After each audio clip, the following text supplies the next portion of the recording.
Guys, we're doing it. We are. We're here. Andy Chrisman, Michael Neale. Thanks for sitting down and doing this today. This is fun.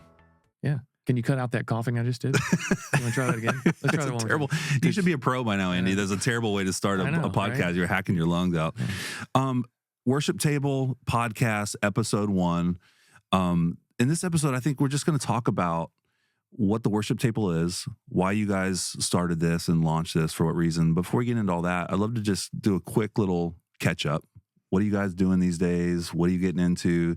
Just for the people that are watching or been following along. Give us a little update. Andy, you first. Oh, me? What are you getting into these days? Wow. Trying to stay out of trouble. When you're not Caleb cruising and all that stuff. Yeah. So, I was worship pastor full time at my church in Oklahoma, at Church on the Move in Tulsa. And I left that full-time position in 2020 just because, I don't know, I just felt like I wanted to go hang around other worship pastors across the country. And you get to a certain point of overflow, I think, with any job that you do. You want to share that with as many people as possible. So I just had so many opportunities starting around 2019, 2020 to get into the lives of other worship pastors and kind of help them in their journey. So I've been doing that a lot of consulting, coaching.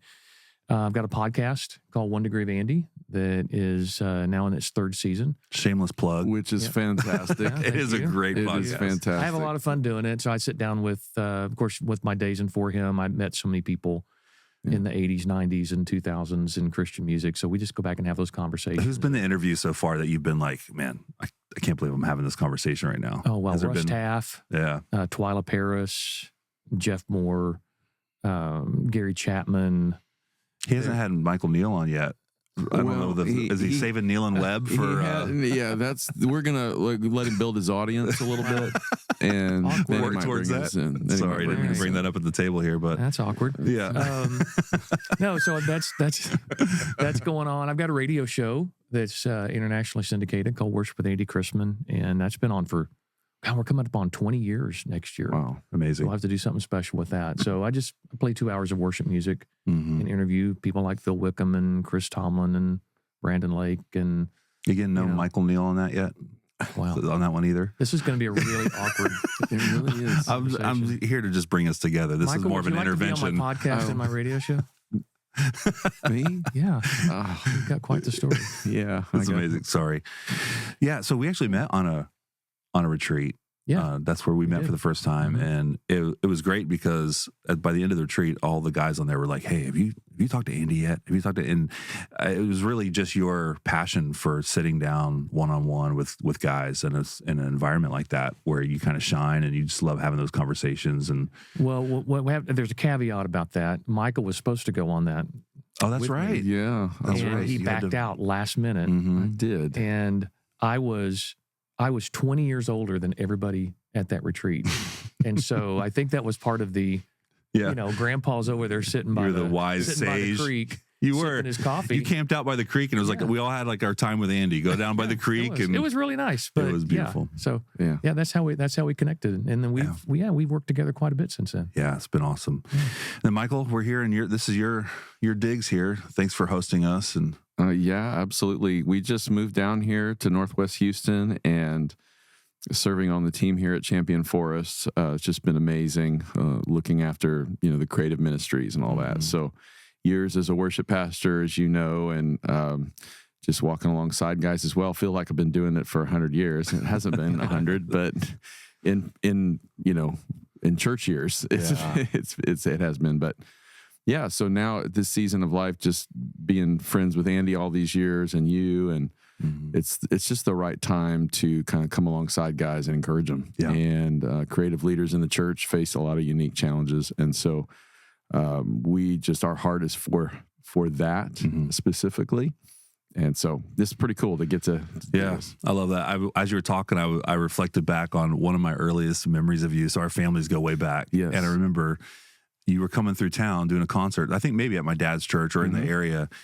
And I was so young, but my dad, I don't know if you remember this, he made us play music for you guys. Oh, yeah. he's like, it was me and my little brother. I must have been like maybe 10 years old. And this was like, our heroes are coming through town. And Dad was like, get up there, boys. And it was just like you and Devin sitting out in the empty auditorium, and Dad's making us like play.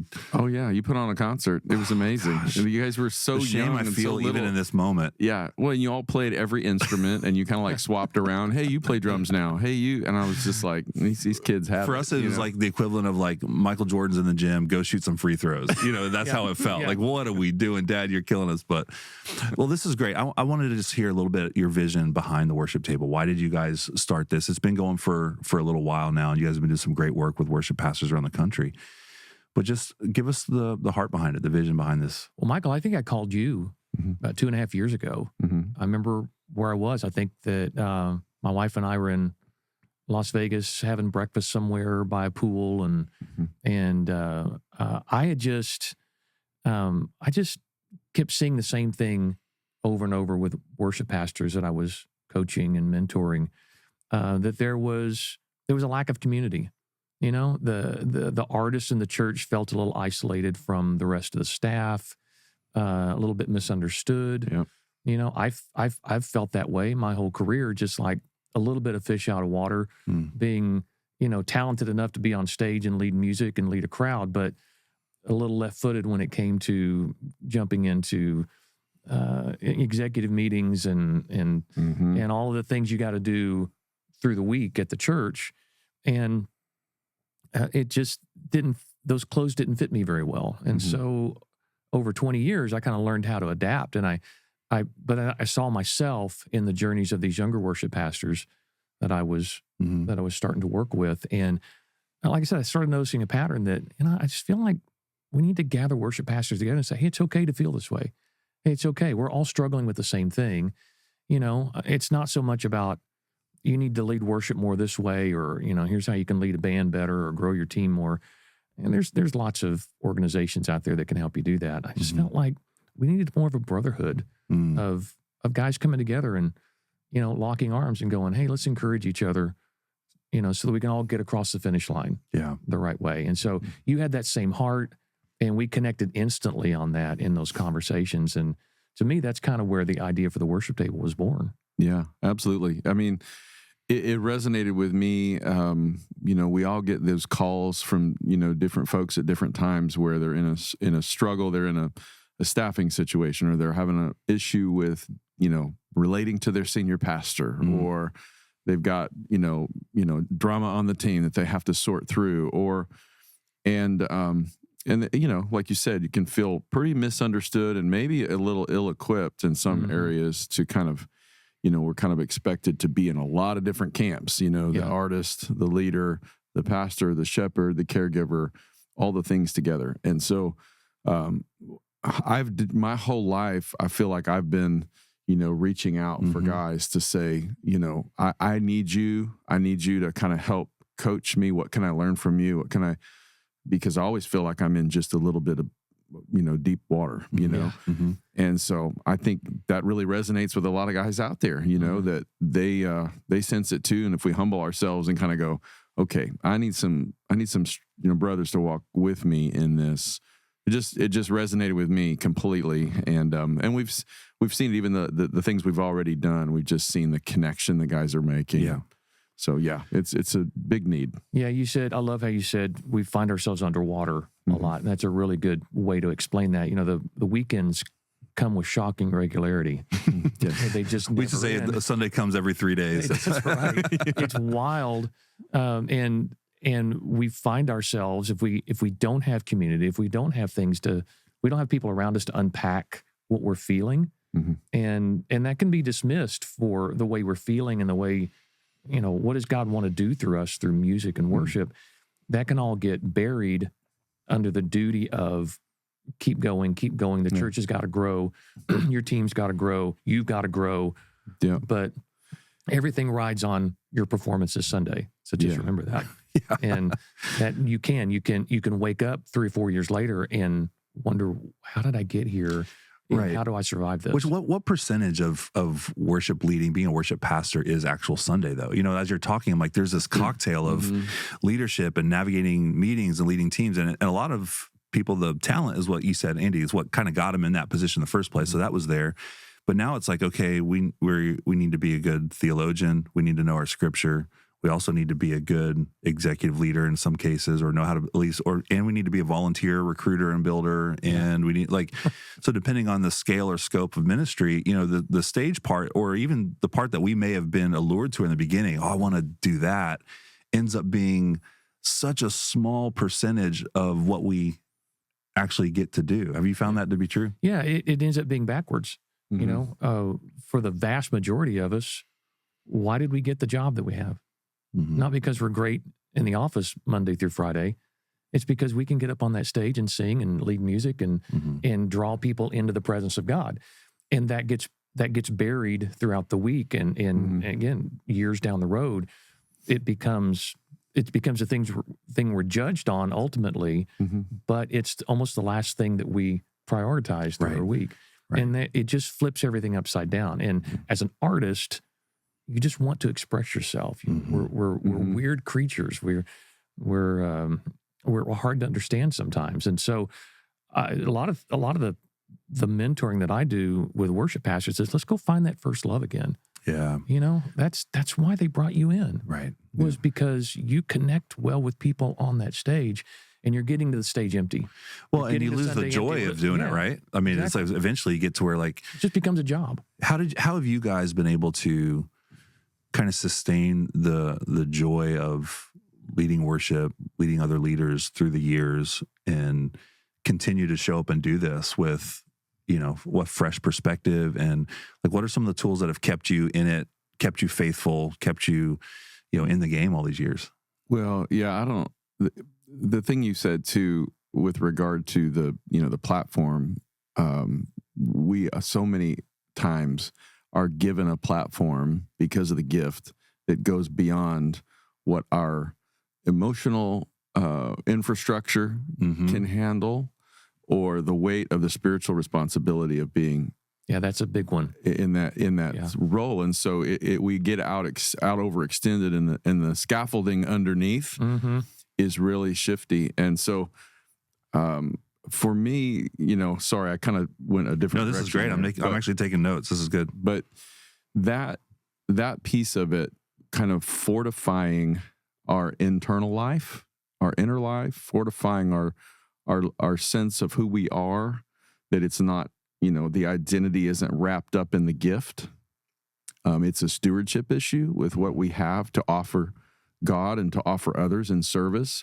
But when that becomes the penultimate thing for us, then that's where it starts to crush our soul a little bit. And I'd love to double down on that too, that when you're going through things that you feel like you've got to keep private, that you can't share with anyone, because if anybody found out, I'm not getting back on that stage. And that stage, like we said earlier, is why I got the job. It's, you say your gift is not your identity, but I think it's a big part of who you are. It's not all of who you are. Right. But again, it's why you're in the position you're in. And so to be struggling silently and thinking no one knows what I'm going through. If they did, then what's most precious to me gets taken away. Right. For your voice and your talent to not be recognized and appreciated anymore is death for an artist. Yeah, and I think it just leads to depression. It leads to making really poor life decisions. And we've seen that, haven't we, Michael? We've seen it over and over and over again with really good men and women in worship pastor leadership, that they let it go too long without dealing with those root issues of, man, this is a difficult, unique position that I'm in. And where do I go to be just gut level honest? Like, what environment? It's what I love about the worship table. It's like creating an environment, a space, whether it's on a retreat or it's in a, discussion forum, whatever environment it's in. But, if I could speak for you guys, because I know part of your heart is creating an environment where you can feel absolutely safe to come with everything, to just lay it all. Hey, here's what I'm wrestling with. Because Michael, you said the weight of spiritual responsibility, and I wrote that down because that can be crushing, especially when you're dealt a hand in life that you didn't see coming for whatever reason. Yeah. Now you got to get up and rely on your talent, and you're singing these truths, but you're not feeling those truths at the moment. Smile on. Put the smile on, perform, and now call other people into something that you don't even know in that moment that you actually believe anymore, or you're wrestling with. Yeah. There's a weight of and it can be crushing if you don't, like you said, steward that. Well, that comes down to integrity. Integrity is taken from the word integer, which means one. So everything is one. Everything that's going on in here and everything that I'm saying and the behaviors that are happening all are in alignment. And when we have to kind of execute something that is different than what's actually happening internally, there's a delta there, there's a difference, and that's what creates stress. And so I think the worship table, a real part of what the worship table is doing is fortifying, helping guys fortify the inner life so that they're bringing things into alignment. And when there is a fracture, when there is a delta there, that they have a place to bring it, that there's a place to get healing and resources. Because a lot of times, I mean, what I see, I think all of us see at a certain point in life, whatever family of origin issues we bring into play, whatever the suitcases we bring into ministry that has the things of trauma, whatever, issues that we bring in, if those things aren't actually dealt with, they will be dealt with at some point. Yeah. And so what ends up happening is it's like people have a train wreck in their life, and the car of their life gets T-boned, right? And then they never get healing, and they just drive with a broken axle. Yeah. And so they bring that into the leadership environments. They bring that into the sacred space of the tabernacle, the temple, when we're inviting people into worship. And so that's when, boy, it just can really crumble. Well, yeah, because you start going into compartmentalization, or you start going into survival mode, really. What do I have to do to survive this moment? Because, like you said, I'm having to stand up here and say and sing these things that I'm wrestling with. It's so powerful. And I think for me, my default is to want to jump to what's the fix? And I think there are things that we'll talk about over the course of this podcast, that's some tools and stuff.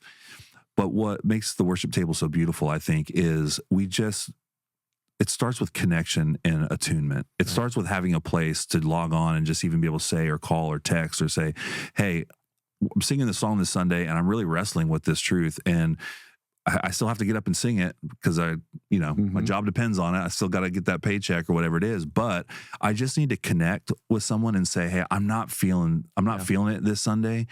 And there's something about a space where you can just attune, where other people then come in and don't try to fix you, but just say, man, I know what that feels like. Yeah, let me speak to that a second, because what I don't want people to think about the worship table is when we gather leaders together, we're saying, okay, we're going to purge you. Yeah, right. We're going to find out what's wrong with you. Put the light over you.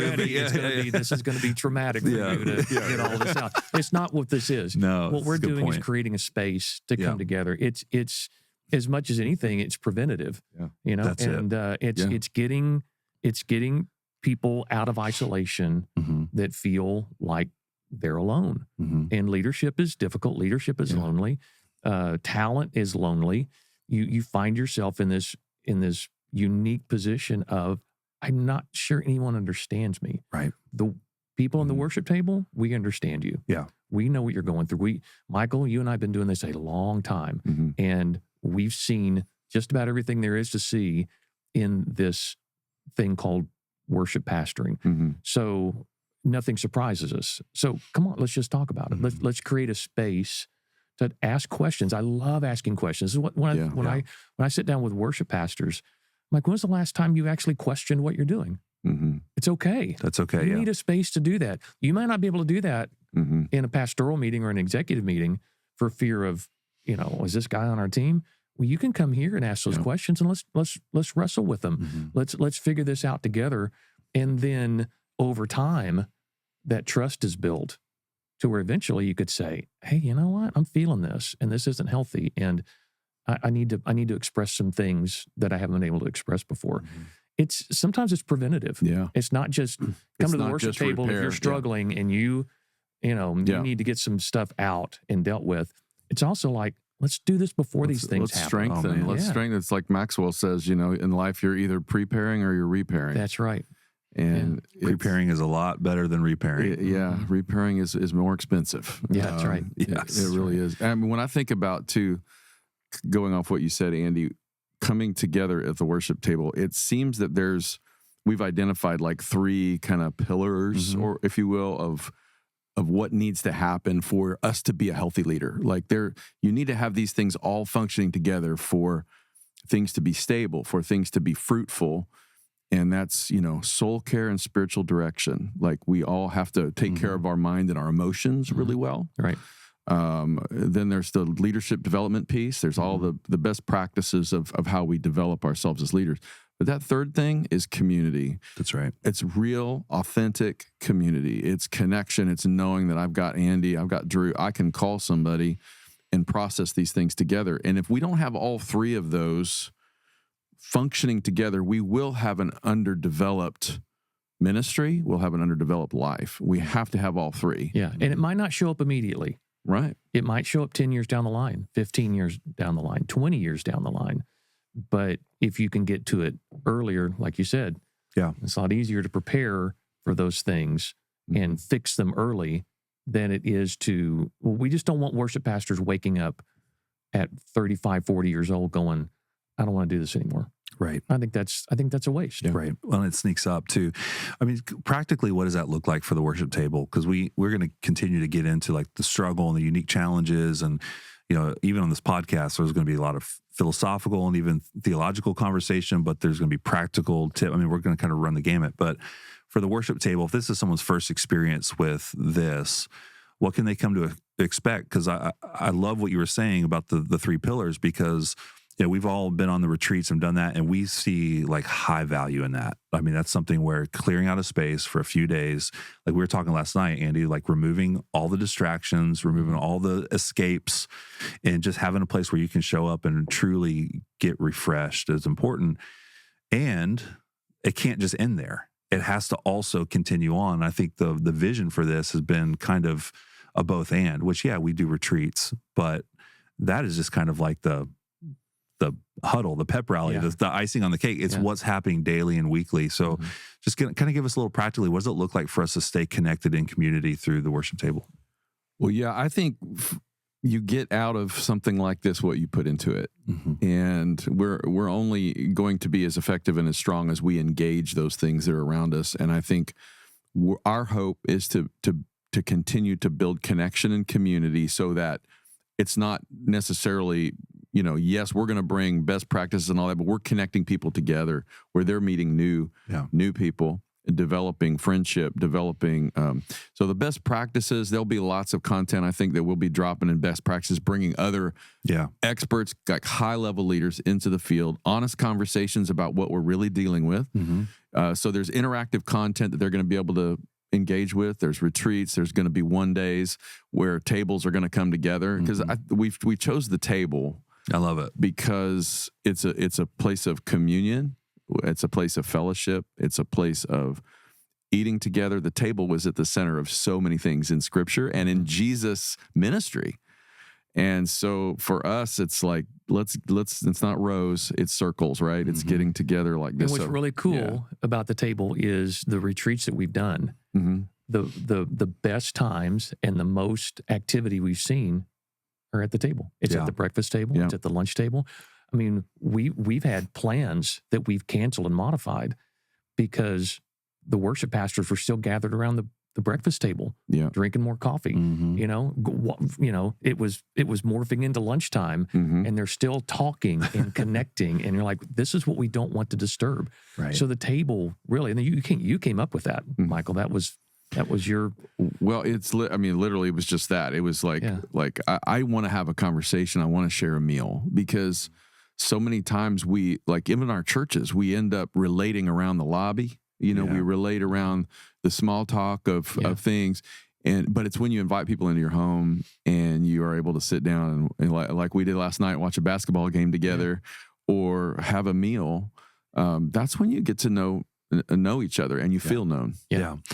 So one other thing that I've heard you guys talk about, which I think is important for this, is yes, we've got a lot of trusted experts, guys like, and it's kind of why I asked the question earlier that you dodged, we'll come back to, but I think for a lot of us guys, well, you've been well trained in interviewing. You just say what you want to say, not what points, man. your talking point.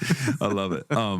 No, because I do think having guys that men and women have been in for a while that can encourage and can coach and, have finished or are finishing well and all those things. It doesn't mean it was perfect. It just means, they stayed faithful through the years and had the tools and the community and stuff. So we want to learn from that. But also one thing I've heard you guys talk about a lot, which I love, is like, this isn't like come to the table and learn from all the experts. This is like, we want to hear your story. Yeah. We want to hear what's going on in your part of the world, what you're doing, where you're at, and really kind of to use like if the hero of this story is the men and women that are in the trenches every single week. I mean, we want to talk to everybody, hear what's going on, talk a little bit about the importance of it, not just being, the hierarchy of here's the people that are doing great things. Let's come learn from them. It's like we have so much to learn from each other if we'll just open up that two-way conversation. Yeah, and I want to push in on that a little bit because, I mean, obviously, of the three of us, Andy's a celebrity. Well, let's be honest. Let's be honest. I mean, there's a lot more. Thanks for that extra weight. There's a lot more. No pressure, Andy. There's a lot more discs in the plaque on the wall behind him. I'm the what not to do guy. That's what I'm here. To remind people. But I think. I'm sorry. That's a whole episode just on you, Andy. Don't worry. We'll save Andy's resume episode. But I think our heart is for not necessarily the celebrity, coming in and telling us what's up. I think it's more like we want to hear from and learn from people that are faithfully serving in their local church. That's right. Because that is the essence of what God's called us to do. And so the platforms are great. Obviously, we love all the artists that we know and we're thankful for that. And I'm sure they'll come and be a part at times as well. But it's really more about the conversations around the table with men and women who are leading in their local context and bringing strength to that. Yeah. Yeah. I can remember being a young worship pastor and just feeling like, oh man, if I could just get to that spot, or man, what would it be like to lead worship there or be at that church or be on that stage or whatever. And there's just that natural, which is okay. It's part of our development, right? Like we don't need to feel shame around having an ego part that wants to, pursue other things. But man, it's like just staying faithful where God has you and getting the tools and the community and all the stuff that you guys have been talking about. That's the sweet spot, man. It's like, because you guys have been there, you get to those places and you're like, that wasn't exactly what I thought it was going to be. Yeah. But there's just such beauty into finding that contentment piece, which is a word that I've really wrestled with through the years. But getting a place of contentment of like, I can just be where God has me right now and be faithful and love the people around me.